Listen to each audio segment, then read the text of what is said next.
Hello વિદ્યાર્થી મિત્રો, હવે આપણે જે સ્વાધ્યાયનું 6.9 છે ત્યાંથી આપણે એ એક્ઝામ્પલથી શરૂ કરીએ છીએ. એના અંદર કીધું છે કે પ્રારંભમાં એક પદાર્થ કેવો છે, સ્થિર છે અને તે એક પરિમાણમાં અચળ પ્રવેગી ગતિ શરૂ કરે છે. તો ટી સમયે તેને મળતો પાવર પી જે છે કોને સમપ્રમાણમાં હશે એ આપણે નક્કી કરવાનું છે. અહીં આપણને 4 ઓપ્શન પણ આપેલા છે, એના અંદરથી જવાબ નક્કી કરવાનો છે. તો અહીંયા પાવર ગણવાનો છે. તો પાવરનું સૂત્ર તમને ખબર છે. જુઓ, અહીંયા તમને જે વિકલ્પો આપેલા છે ને એ બધા ટીના પદમાં આપેલા છે, એટલે આપણને પાવરના સમીકરણ એફ ઇન્ટુ વી તો ખ્યાલ છે, પરંતુ એના અંદર આપણે ટી લાવવો પડશે.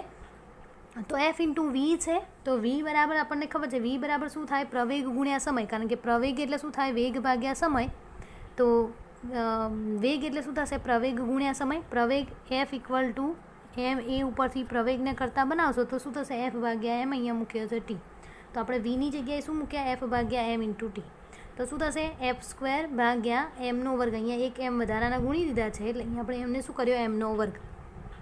હવે આપણને ખબર છે એ બરાબર શું છે? એફ ભાગ્યા એમ. તો અહીંયા તમને મળ્યું એફ ભાગ્યા એમનો વર્ગ. તો અહીંયા શું થશે? એ સ્ક્વેર ભાગ્યા એમ ટી. તો ટી અહીંયા ગુણાકારમાં આવી ગયો. તો પી છે એ ટીને સમપ્રમાણમાં હોય છે, જે બી વિકલ્પ સાચો છે. એના પછી 6.10 છે, એના અંદર પણ પાવર આપેલો છે અને એક પદાર્થ અચળ પાવરના ઉદ્ગમથી અસરની અસર હેઠળ એક જ દિશામાં ગતિ કરે છે. તો ટી સમયે તેનું સ્થાનાંતર એ કોને સમપ્રમાણમાં હશે? બરાબર. તો હવે અહીંયા આપણે શું ગણવાનું છે? સ્થાનાંતર ગણવાનું છે. તો એના માટે આપણે ફરીથી પાવર આપેલો છે. એ પાવર કેવો છે? અચળ છે. તો પાવર પી બરાબર એફ ઇન્ટુ વી આપણને ખબર છે. F equal to M A, V equal to A T. સમીકરણ મૂકો તો એ આપણને પ્રવેગનું સૂત્ર મળ્યું વર્ગમૂળમાં પી ભાગ્યા એમ ટી. હવે અચળ પ્રવેગી ગતિનું બીજું સમીકરણ આપણને ખબર છે. પ્રારંભમાં પદાર્થ છે કેવો છે? સ્થિર છે, એટલે યુ બરાબર 0. એની કિંમત આપણને મળી. એની કિંમત આ સમીકરણના અંદર મૂકો. બરાબર. આ પદ તો 0 થઈ જવાનું, કારણ કે યુ બરાબર 0 છે. તો 1/2 એ ટી સ્ક્વેર.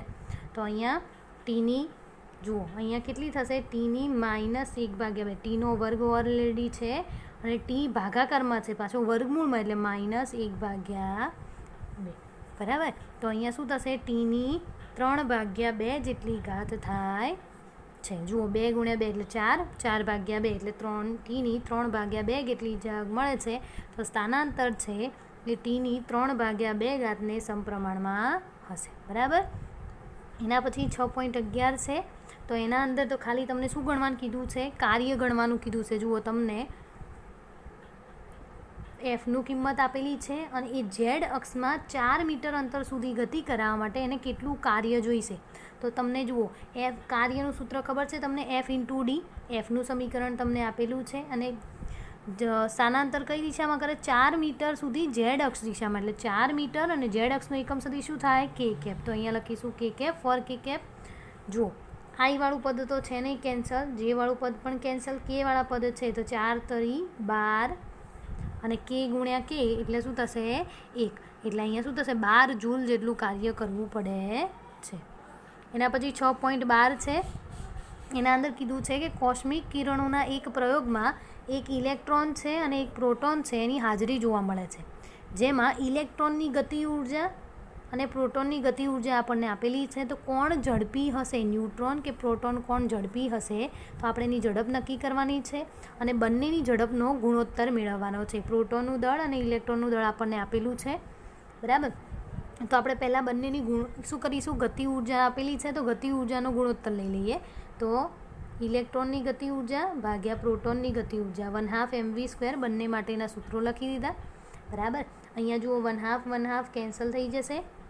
આપણે શાની જરૂર છે? ઝડપની જરૂર છે. તો વીઈ ભાગ્યા વીપીની જરૂર છે. બરાબર. તો એમપી છે, એમપી છે અહીંયા ગુણાશે, એમઈ અહીંયા ગુણાશે અને પાછું વર્ગ છે એટલે શું થશે? વર્ગમૂળ. એટલે એમપી કેઈ ભાગ્યા એમઈ કેપી એ વર્ગમૂળમાં. ચલો, બંનેના દળ આપેલા છે, બંનેની ગતિ ઉર્જા આપેલી છે, પણ ગતિ ઉર્જા આપણને કિલો ઇલેક્ટ્રોવોલ્ટમાં આપેલી છે, જ્યારે આપણે અહીંયા શામાં લેવાની છે? જૂલમાં લેવાની છે. 10⁻19 ઘાત. એટલે આપણે અહીંયા લખીશું 1.6 × 10⁻1 વડે બંનેને ગુણીશું. બરાબર. બંનેના દળ આપેલા છે, બંનેનો ગુણોત્તર ચેક કરો તો 13.56 મળે છે. અને આ વી અને વીપીનું મૂલ્ય ધારો કે વીઈ એટલે શું થશે? 13.54 વીપી. એનો મતલબ કોની ઝડપ વધારે હશે? ઇલેક્ટ્રોનની જે ઝડપ છે એ પ્રોટોનની ઝડપ કરતાં વધારે મળે છે. બરાબર. અને એનો આપણે ગુણોત્તર પણ શોધી લીધો. 6.13 આપેલું છે. એના અંદર કીધું છે કે 2 મિલીમીટર ત્રિજ્યાનું વરસાદનું એક ટીપું 500 મીટર ઊંચાઈએથી જમીન પર પડે છે અને ઘટતા પ્રવેગથી તે મૂળ ઊંચાઈએથી અડધી ઊંચાઈ પ્રાપ્ત ના કરે ત્યાં સુધી પડે છે. બરાબર. જ્યાં સુધી મૂળ ઊંચાઈની અડધી ઊંચાઈ પ્રાપ્ત ન કરે ત્યાં સુધી પડે છે, જ્યાં તે અંતિમ ઝડપ પ્રાપ્ત કરે છે અને ત્યારબાદ એ એકધારી ઝડપથી ગતિ કરે છે. તેની સફરના પ્રથમ અને બીજા અડધા ભાગ દરમિયાન ગુરુત્વાકર્ષણ બળ વડે ટીપા પર થયેલું કાર્ય ગણાવો. એટલે ટીપું જ્યારે 500 મીટર ઊંચાઈથી નીચે પડે છે ત્યારે એને શરૂઆતમાં પ્રથમ અને બીજા અડધા સુધી આવે ત્યાં સુધી ગુરુત્વાકર્ષણ બળના કારણે કેટલું કાર્ય થયું હશે એ આપણે અહીંયા ગણવાનું છે. એની ઝડપ આપણને આપેલી છે 10 મીટર પ્રતિ સેકન્ડની ઝડપથી તે સફર પૂરું કરીને જમીન પર પડે તો તેની આ સફર દરમિયાન અવરોધક બળ વડે ટીપા પર કેટલું કાર્ય થયું હશે એ 2 કાર્યો આપણે ગણવાના છે. બરાબર. તો પહેલાં આપણે પ્રથમ અડધી જે ઊંચાઈ છે એ દરમિયાન ગુરુત્વાકર્ષણ બળ વડે થયેલું કાર્ય W બરાબર શું થશે? mgh. તો અહીંયા m એટલે શું થશે? દળ. અને ઘનતા શું થાય? ઘનતા બરાબર દળ ભાગ્યા કદ. બરાબર. તો અહીંયા દળ છે તો ρ × v. બરાબર. v એટલે શું છે? કદ. કદ એટલે ટીપાનું. ટીપું કેવું હોય? ગોળાકાર. ગોળાકારનું કદ શું હોય? 4/3 πr3. જીની કિંમત ખબર છે. h એટલે મહત્તમ ઊંચાઈની અડધી ઊંચાઈ. એટલે મહત્તમ કેટલી છે? 500 અને અડધી એની 500 ભાગ્યા 2 એટલે 250 મીટર. બરાબર. તો W બરાબર mgh ના અંદર કિંમત મૂકો. જુઓ આ m g અને h. ρ આપણને આપેલા છે 10⁻³ બરાબર છે, કારણ કે જવાબ શું આપેલું છે આપણને? એનું જે ટીપું છે એનું દળ આપણને આપેલું છે. ρ ઘનતા એની આપશે 10⁻³ 4/3 પાઈ એટલે 3.14. r એટલે એની ત્રિજ્યા આપેલી છે આપણને 2 મિલીમીટર. તો 2 મિલીમીટર છે તો એને આપણે મીટરમાં કન્વર્ટ કરવા માટે 10⁻³ વડે ગુણીશું. g એટલે 9.8 અને h એટલે 250. બરાબર. હવે એનાથી આગળ જઈએ તો આપણને આ જે છે એની અડધી ઊંચાઈએ પહોંચશે ત્યારે ગુરુત્વાકર્ષણ બળ છે એના કારણે કામ થાય છે. હવે પ્રથમ અડધી ઊંચાઈ દરમિયાન બૂંદની ગતિ ઉર્જામાં કેટલો ફેરફાર થયો હશે? તો ગતિ ઉર્જામાં એટલે અંતિમ ગતિ ઉર્જા માઇનસ પ્રારંભિક ગતિ ઉર્જા. v0 એમની કિંમત આપણને ખબર છે, મૂકો તો એ જ્યારે અડધી ઊંચાઈ આવશે ત્યારે એની ગતિ ઉર્જાના અંદર ફેરફાર થાય છે. હવે આખી જે સમગ્ર ગતિ છે એ દરમિયાન એના અંદર થતો ફેરફાર એ આપણે mgh વડે ગુણીશું. તો એમ આપણે ઉપર શોધ્યા g અને h, એની કિંમત મૂકો તો સમગ્ર ગતિ દરમિયાન થતો ફેરફાર થશે. અને સમગ્ર ગતિ દરમિયાન અવરોધક બળ વિરુદ્ધ કેટલું કાર્ય થાય છે તો એના માટે આપણે ગતિ ઉર્જામાં થતો ફેરફાર માઇનસ ગુરુત્વાકર્ષણ બળ વડે થતું કાર્ય, એટલે આ બંનેનો શું કરવાની છે? બાદબાકી કરીશું. તો આપણે સમગ્ર ગતિ દરમિયાન અવરોધક બળની વિરુદ્ધ કેટલું કાર્ય થાય છે એ આપણે અહીંયા ગણી શકીએ છીએ. બરાબર. ત્યાર પછી 6.14 છે કે એક વાયુપાત્રમાં એક અણુ સમક્ષિતિજ દિવાલને 200 મીટર પ્રતિ સેકન્ડની ઝડપથી લંબ સાથે 30 ડિગ્રીના ખૂણે અથડાય છે અને તે જ ઝડપથી પાછો ફેંકાય છે. તો આ અથડામણમાં વેગમાનનું સંરક્ષણ થાય છે એ આપણે નક્કી કરવાનું છે. અને એ અથડામણ સ્થિતિસ્થાપક છે કે અસ્થિતિસ્થાપક એ જોવાનું છે. તો ધારો કે અણુનું દળ એ m છે અને દિવાલનું દળ કેપિટલ M છે. દિવાલનું દળ ઘણું વધારે હોવાથી દિવાલ કેવી રહેશે? સ્થિર રહેશે. અને પ્રારંભિક વેગથી એ દિવાલ સાથે અથડાય છે તો એનું પ્રારંભિક વેગ આપણે p બરાબર mv એની જગ્યાએ એનું પ્રારંભિક વેગ u છે એટલે mu લખ્યું. બરાબર. સંઘાત પહેલાં એટલે જ્યારે સંઘાત અથડામણ થઈ નહીં હોય એના પહેલાં એમ જે અણુના mu છે એનો x દિશામાંનો ઘટક એ શું થશે? mv cos θ. બરાબર. કારણ કે x દિશામાંનો ઘટક છે એ શું થશે? mv cos θ. તો mv અને cos 30 ડિગ્રી. બરાબર. એમની વીની કિંમત મૂકો તો તમને અથડામણ પહેલાંનો એનો જે x દિશામાંનો ઘટક મળશે. એવી જ રીતે એની y દિશામાંનો ઘટક થશે mu sin θ. જુઓ અહીંયા તમે એ શું કરે છે? પહેલાં દિવાલ સાથે અથડાય છે અને અથડાઈને પાછો જાય છે. તો એનો પાછો જાય છે ત્યારે એનો x દિશામાંનો ઘટક mu cos θ અને y દિશામાંનો ઘટક mv sin θ. એમની કિંમત મૂકો તો બંને ઘટકો મળ્યા. હવે સંઘાત પછી, બરાબર, એટલે સંઘાત પછી એટલે સંઘાત થયા પછી એના અંદર શું થશે? તો સંઘાત થયા પછી ફરી તેનો એક્સ દિશામાંનો ઘટક. હવે એક્સ દિશામાંનો ઘટક અહીંયા શું થશે? એમવી સાઇન થીટા, બરાબર. હવે શું થશે? સંઘાત થયા પછી જે આપણે ઉપર હતો એમવી કોસ થીટા એની જગ્યામાં છે અહીંયા MV sine theta, sorry MV cos theta, અહીંયા ભૂલ છે, એમવી કોસ થીટા. તો અહીંયા એનું દળ કેટલું છે? 200 અને કોસ થીટા એટલે આટલું. અને એના પછી વાય દિશામાંનો ઘટક એમવી સાઇન થીટા, તો આપણને મળશે 100 મીટર. તો અને દિવાલ ખસતી નથી હોવાતું વેગમાન એનું મૂલ્ય શું મળે છે? 0 મળે છે.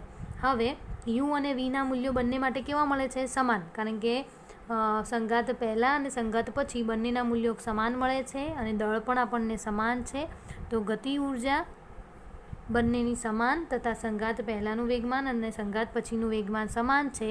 તેથી આ અથડામણની કેવી સ્થિતિસ્થાપક અથડામણ મળે છે કે એના વીના મૂલ્યો, વેગમાન, ઝડપના મૂલ્યો સમાન છે, દળ પણ સમાન છે, ગતિ ઉર્જા સમાન છે, વેગમાન પણ સમાન છે. તેથી અથડામણ સ્થિતિસ્થાપક અથડામણ કહેવાય છે. એના પછી 15 છે, એના અંદર કીધું છે એક બિલ્ડિંગના ગ્રાઉન્ડ ફ્લોર પર એક પંપ 30 મીટર ક્યુબ કદ, એનું કદ આપેલું છે, ની ટાંકીને 15 મિનિટમાં ભરી શકે છે. જો ટાંકી ગ્રાઉન્ડથી 40 મીટર ઊંચાઈએ હોય અને પંપની કાર્યક્ષમતા, તમને ઈટાનું મૂલ્ય આપેલું છે 30%, તો એ પંપ દ્વારા કેટલો પાવર ઉપયોગ થયો હશે? તો પાવર ગણવાનો છે. તો પાવરનું સૂત્ર ખબર છે? W/T. W એટલે ગુરુત્વાકર્ષણના લીધે થતું કાર્ય, તો mgh/T. બધાની કિંમત મૂકો તો તમને એને કિલોવોટના અંદર જવાબ મળશે, બરાબર. એમના તમને આપેલો છે 30 મીટર ક્યુબ, પછી G 9.8, H થશે 40 મીટર અને સમય આપેલો છે 15 મિનિટ, તો 15 × 60 સેકન્ડ, બરાબર, 60 વડે ગુણ્યું છે. તો અહીંયા તમને બીજી કાર્યક્ષમતા આપેલી છે. તો કાર્યક્ષમતા ઈટા બરાબર શું થાય? આઉટપુટ ભાગ્યા ઇનપુટ પાવર. તો આપણે ઇનપુટ પાવરની ગણતરી કરવાની છે, તો એને કરતા બનાવો. આઉટપુટ પાવર આપણને કેટલો મળ્યો? 17.7 ભાગ્યા તમને કાર્યક્ષમતાનું મૂલ્ય આપેલું છે 30%, તો એને આપણે 0.30 લખીશું. તો તમને અહીંયા ઇનપુટ પાવર મળશે. જુઓ અહીંયા તમને જે દળ આપેલું છે, ટાંકીનું કદ આપેલું છે, કદ કેટલું આપેલું છે? 30 મીટર ક્યુબ. અહીંયા તમારે શું લેવાનું છે? એનું દળ.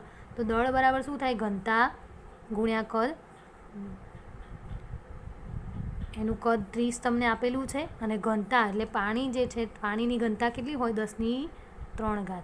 તો આ એનું શું થશે? દળ, જેની કિંમત અહીંયા મૂકેલી છે, બરાબર. એના પછી 6.16 છે કે બે એક જ સરખા બોલ બેરિંગ એકબીજાના સંપર્કમાં રહીને ઘર્ષણ રહિત ટેબલ પર સ્થિર રહેલા છે. તેમને તેટલા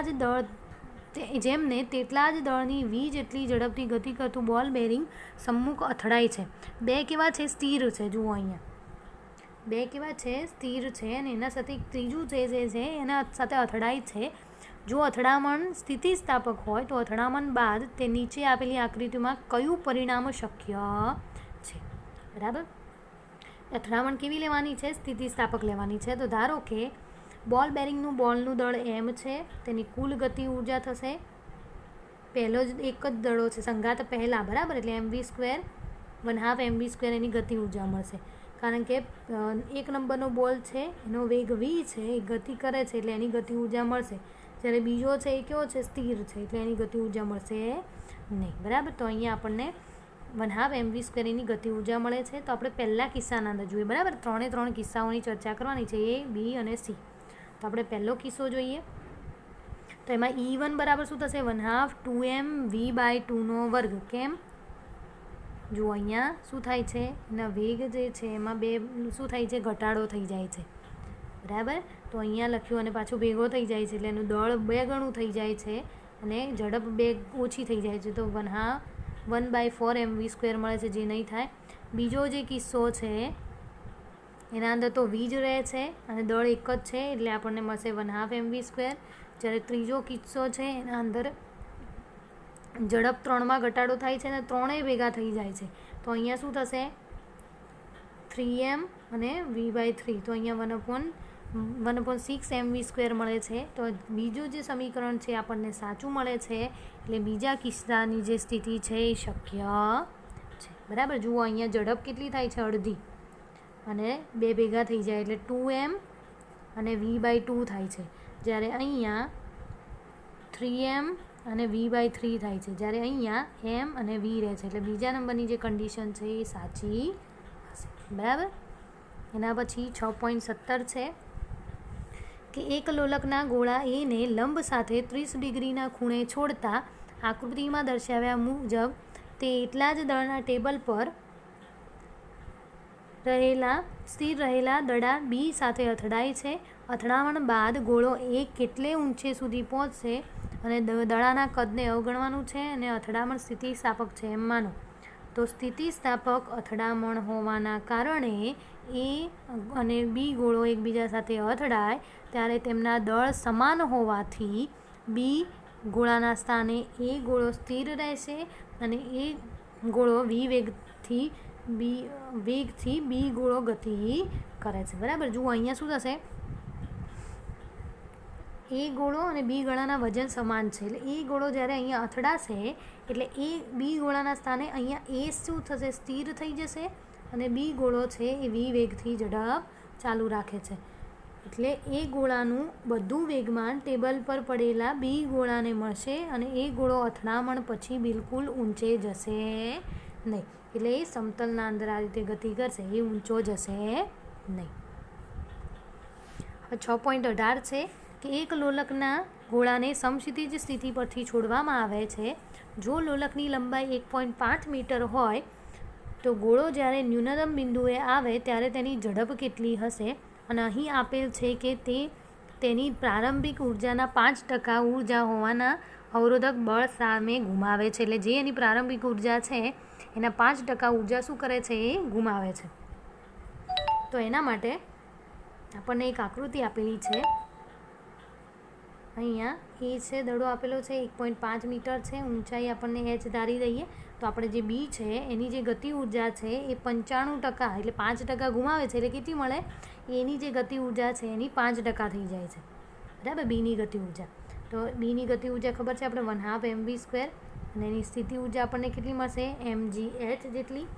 જુઓ અહીંયા m કેન્સલ થશે, v² ની જરૂર છે એટલે 2 × 0.95 × gh વર્ગમૂળ મૂકો અને કિંમત મૂકો તો એની જે છે 5.3 મીટર પ્રતિ સેકન્ડ આપણને મળશે.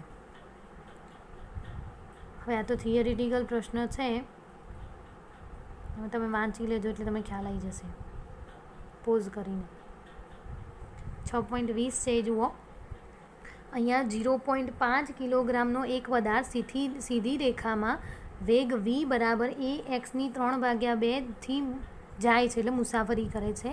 જ્યાં પ્રવેગ આપેલો છે અને તેના x બરાબર 0 થી x બરાબર 2 મીટર સ્થાનાંતર દરમિયાન પરિણામી બળ વડે કેટલું કાર્ય થયું હશે એની ગણતરી કરવાની છે. તો કાર્ય એટલે શું થાય, w બરાબર f × d. બરાબર. f એટલે શું થાય, ma, અને d એટલે એનું સ્થાનાંતર એટલે dx આપણે લીધું છે. બરાબર. પ્રવેગ એટલે શું થાય, વેગ ભાગ્યા સમય, dv/dt. બરાબર. અહીંયા dx છે અને dvની જગ્યાએ લઈ દીધા છે, આ બંનેની અદલા બદલી કરી છે. બરાબર. હવે dx/dt એટલે શું થાય, dx/dt બરાબર તો વેગ થાય તો mv dv. બરાબર. હવે આપણે શું કરીશું, સંકલન કરીશું. ક્યાંથી ક્યાં, આપણને 0 થી 2 સુધી આપેલું છે તો 0 થી 2 સુધી સંકલન કરીશું. m અચળ છે તો એને આપણે બહાર લખી દઈશું, v × dv. તો અહીંયા કાર્ય તમને સમીકરણ આપેલું છે, કેટલું આપેલું છે, કાર્યનું સમીકરણ થશે 1/2 mv². કારણ કે v છે, vનું શું કરવાનું છે આપણે, જો અહીંયા કિંમત મળી છે આપણને wની, તો અહીંયા m અચળ છે, v થશે, v છે તો vની એક ઉપર શું થશે, m તો અચળ રહેવાના. બરાબર. vની જે ઘાત છે એમાં વધારો થશે અને જે મળે આપણે ભાગાકારમાં લખીએ તો શું મળ્યું, 1/2 mv² મળ્યો. બરાબર. અને એની કિંમત તમને આપેલી છે, જુઓ અહીંયા રકમમાં એ કેટલો આપેલો છે, 5 મીટર. સોરી, વી કેટલા આપેલા છે, એ x ની 3/2. તો અહીંયા લખશો તમે ax ની 3/2 વીની જગ્યાએ. બરાબર. હવે અહીંયા મૂકો કિંમતો. 1/2 m એનો વર્ગ છે તો એ વર્ગ એક્સની કેટલી થશે 3/2 ગુણ્યા 2 એટલે 2 કેન્સલ થઈ જવાની, એક્સની 3 ઘાત. એની કિંમત તમને આપેલી છે 5, એમની કિંમત આપેલી છે 1/2 અને એક્સની કિંમત આપેલી છે 2. બરાબર.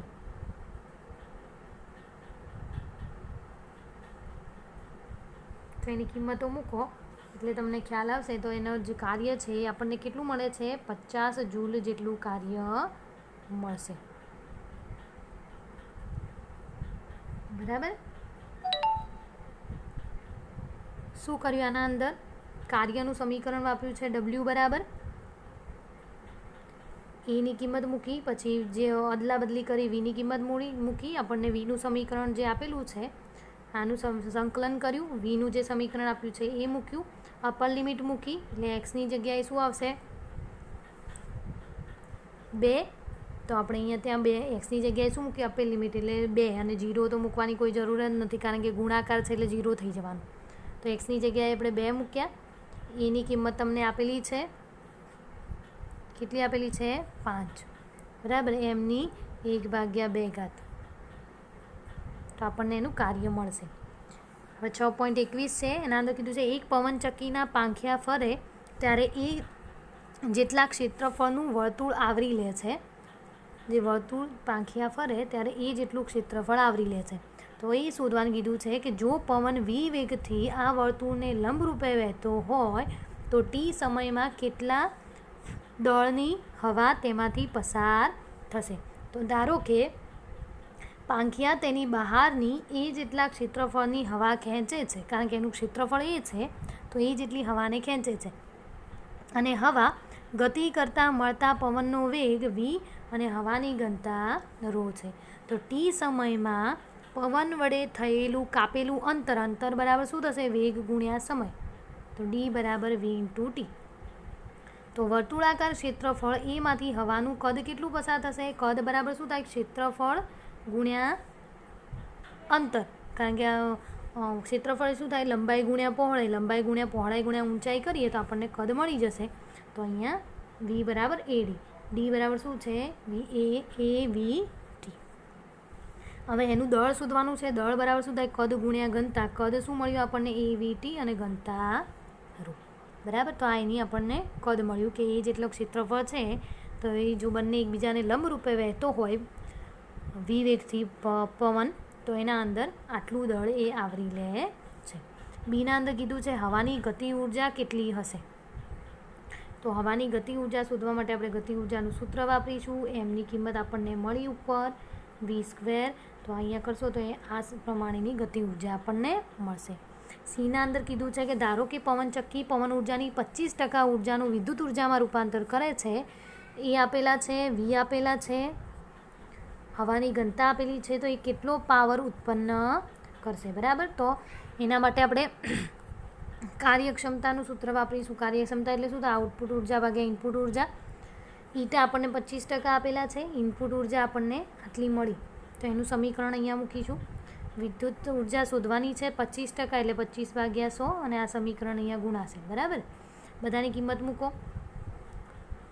25/100 એટલે એને આપણે લખીશું 1/4 1/2 a ρ v t ની કિંમત આપણે રાખીએ અહીંયા 4500 t મળે છે. બરાબર. અહીંયા તમને એની ગતિ ઉર્જાનું સૂત્ર મળે છે, ઉત્પન્ન થતી વિદ્યુત ઉર્જાનું સૂત્ર આપણને આટલું મળે છે 4500 t જેટલું. જ્યાં વેગ કેટલો આપે છે 36 મીટર પ્રતિ કિલોમીટર પ્રતિ કલાક છે, તો 36ને આપણે મીટર પ્રતિ સેકન્ડમાં ફેરવીએ એટલે 10 મળશે. તો પાવર એટલે શું થાય વિદ્યુત ઉર્જા ભાગ્યા ટી. વિદ્યુત ઉર્જા કેટલી મળી 4500 t. તો ટી કેન્સલ થશે તો 45 વોટ અથવા તો 4.5 કિલોવોટ આપણે ગણી શકીએ. બરાબર. શું કરવાનું છે નોર્મલી કાર્યક્ષમતાનું સૂત્ર વાપરવાનું છે,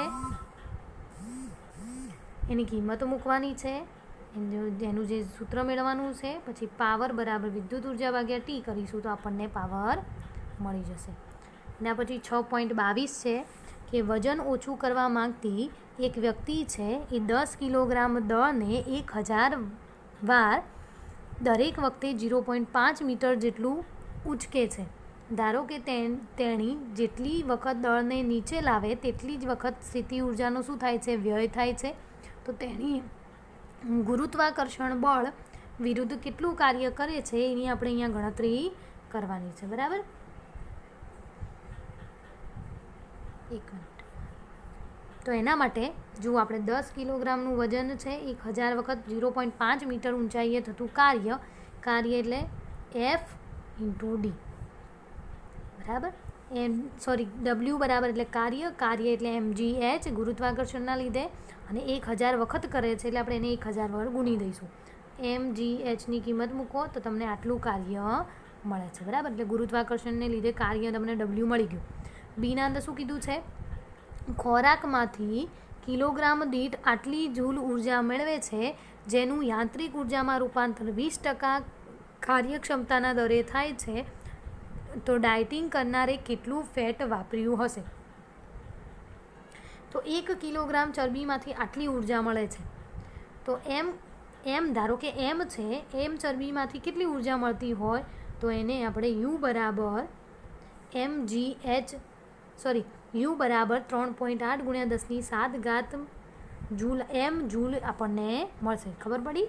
શું કીધું છે? 1 કિલોગ્રામમાં 3.8 × 10⁷ જૂલ છે. તો એમમાં કેટલી? તો શું કર્યું છે અહીંયા? U બરાબર m × 3.8 × 10⁷ જૂલ. બરાબર, આ ઉર્જાના 20% ભાગનું યાંત્રિક ઉર્જામાં રૂપાંતર કરે છે. તો જે U' છે એ કેટલું થશે? યુના 20%. U આપણને મળ્યા અને 20% એટલે શું થશે? 20/100. તો આપણને મળ્યું U'. બરાબર, અને એ દરમિયાન થતું કાર્ય ઉર્જા પ્રમેય પરથી કાર્ય આપણને આટલું મળ્યું. યુની કિંમત અહીંયા મૂકો, એમ શોધવાના છે. તો 6.4 ગ્રામ જેટલા ફેટનું એ ઉપયોગ કરે છે. બરાબર, નોર્મલી સૂત્ર છે. શું કરવાનું છે આના અંદર? પહેલું તો ડાયરેક્ટ જ મળી જશે, mgh ગુણ્યા 1000 વખત છે, ગુણી દઈશું.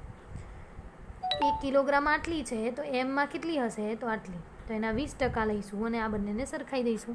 બરાબર, એના પછી છેલ્લો એક્ઝામ્પલ છે. એક મોટું કુટુંબ 8 કિલોવોટ પાવરનો ઉપયોગ કરે છે. એટલે સમક્ષિતિજ સપાટી પર સૂર્ય ઉર્જા સીધી જ 1 ચોરસ મીટર દીઠ 200 વોટ જેટલા સરેરાશ દરથી આપાત થાય છે. જો આની 20% ઉર્જાનું ઉપયોગી વિદ્યુત ઉર્જામાં રૂપાંતર થઈ શકતું હોય તો 8 કિલોવોટ મેળવવા માટે કેટલું મોટું ક્ષેત્રફળ જોઈએ? અને બીજું, આ ક્ષેત્રફળને સામાન્ય રીતે જોવા માટે મળતા ઘરના છાપરાના ક્ષેત્રફળ સાથે સરખાવો. તો આપણે વિદ્યુત ઉર્જાનું રૂપાંતર કેટલા ઉર્જા થાય છે? 200 વોટ ઉર્જા છે, એનું 20% રૂપાંતર થાય છે. એટલે 200 અને એના 20% એટલે આપણને 40 વોટ પર મીટર સ્ક્વેર મળે. અને કુલ કેટલું વાપરે છે? તો ટોટલ 8000 વોટ જેટલું. 8000 કિલો છે ને, 8 કિલો વોટ એટલે કુલ 8000 વોટ જેટલું વાપરે છે. તો આટલી ઉર્જા ઉત્પન્ન કરવા માટે જરૂરી ક્ષેત્રફળ 8000/40 કરીશું આપણે તો એનું ક્ષેત્રફળ આપણને મળી જશે. અને બીજું, ધારો કે આપણી છાપરાની એક લંબાઈ L હોય તો ક્ષેત્રફળ એટલે શું થશે? લંબાઈ ગુણ્યા લંબાઈ એટલે L². 200 L². L એટલે શું થશે? 10 × 10 વર્ગમૂળમાં 2. કારણ કે L² છે તો L બરાબર વર્ગમૂળમાં 200 થાય. તો અહીંયા શું થાય? 100 × 2. 100નું વર્ગમૂળ કેટલું હોય? 10. 10 વર્ગમૂળમાં 2. બરાબર, અથવા તો ડાયરેક્ટ તમે 200નું વર્ગમૂળ પણ કાઢી શકો છો. તો આ રીતે એને સરખાવી શકાય છે. બરાબર, તો આપણે અહીંયા સુધી રાખીએ છીએ. અહીંયા સ્વાધ્યાયના એક્ઝામ્પલ પૂરા થાય છે.